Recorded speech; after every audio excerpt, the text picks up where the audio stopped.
the boundless fields of Yaru, where the reeds sway under an eternal sun, I, Sitamun, linger. The scales of Ma'at have weighed my heart, and though I walk among the justified, a shadow clings to me, a regret that binds me to the world I left. My cat drifts through memories of the two lands, the golden halls of Thebes, the radiant city of Akhenaten, and the secrets that burned within me until my end. Let me recount my life, my sins, and the ambitions that led to my downfall, so that I may unburden my soul. I was born in the great palace of Malkata, the first daughter of my father, Amenhotep III, the Magnificent, and my mother, Tiye, the great royal wife, whose wisdom held the court in awe. They named me Sitamun, daughter of Amun, a name that tethered me to the mighty god of Thebes, whose priests crowned kings and shaped destinies. My name was a promise, a declaration that I would uphold the sacred order of Amun-Ra, the hidden one who ruled the heavens. I had lived with my brothers, Thutmose, the vibrant and active priest/warrior before his early death, took him, Amenhotep, the quiet dreamer who would become Akhenaten, and Smenkhkare, the youngest, with his bright eyes and reckless spirit. We were the children of gods, destined for greatness, yet none foresaw the fractures that would tear us apart. When my father elevated me to great royal wife, I was but a girl, wed to him in name to secure my place in the royal house. It was a title, not a marriage of the flesh, a shield to ensure my power as his reign waned. But when my brother Amenhotep ascended as Akhenaten, the world shifted. He took me as his great royal wife as well, a symbolic union to bind the old ways to his new vision. I stood beside him and Nefertiti, radiant and untouchable, yet my heart grew heavy. Akhenaten turned from Amun-Ra, from the god of my name, to worship the Aten, a faceless disk that burned away the traditions I cherished. He built Akhenaten, his city of light, and cast aside the priests of Amun, calling them corrupt. I watched, silent, as my name became a relic, a mockery of the faith he sought to erase. My frustration festered. I was Sitamun, daughter of Amun. Yet my brother, Akhenaten's ambitions left no room for the old gods. The court fondly talked of his daughters, Merytaten, Ankhezen-Paten, but there was no male heir to secure his line. I saw opportunity in the cracks of his reign, and I turned to Smenkhkare, my youngest brother, who had been raised in our father's shadow, not Akhenaten's.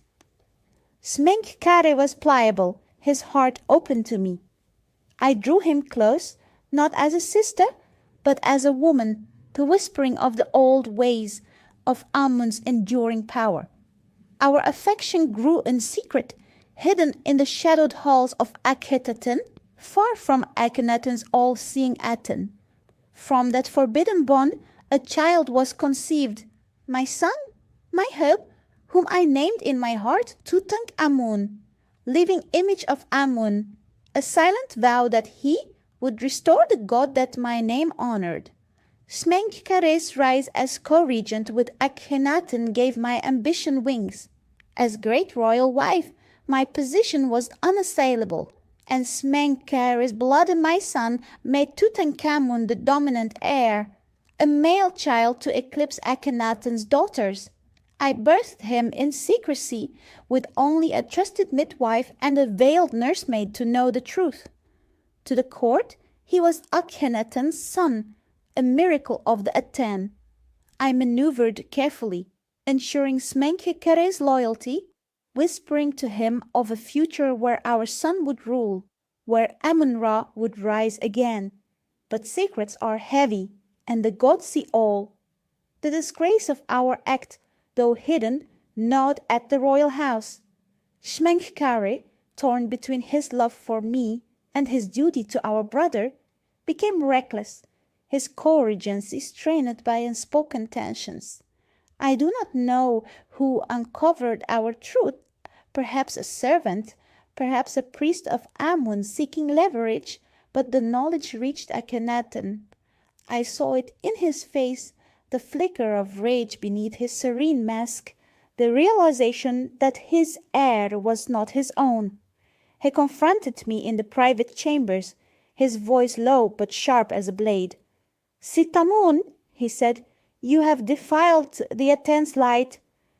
I pleaded, spoke of love, of the gods, but his eyes were cold, and he turned from me. My end came swiftly. In the shadowed corridors of Akhenaten, a hand struck me, a weapon heavy and cruel, shattering my face.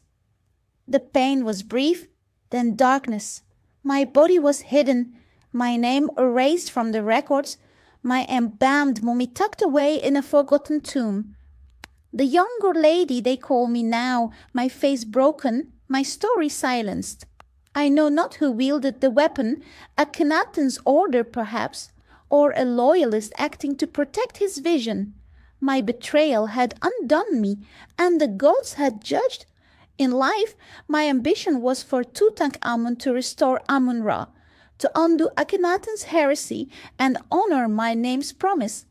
I dreamed of him as Pharaoh, casting down the Aten's temples, raising Amun's banners high, and he did, in part. My son, renamed Tutankhamun, abandoned Akhenaten, restored the old gods, and ruled as I had hoped. But the cost was too great. My actions fractured the royal house, weakened Akhenaten's reign, and left Menkare to fade into obscurity, meeting his own untimely end. I betrayed my brothers, the two I loved most, for a vision that brought only pain. Now, in the afterlife, I see the weight of my choices. My heart aches for Akhenaten, whose dream I shattered, and for Menkare, whose love I twisted to serve my ends. I regret the secrecy, the lies, the blood that stained my path. I wish I had spoken to Akhenaten, not as a rival but as a sister, to bridge our fates rather than widen the chasm.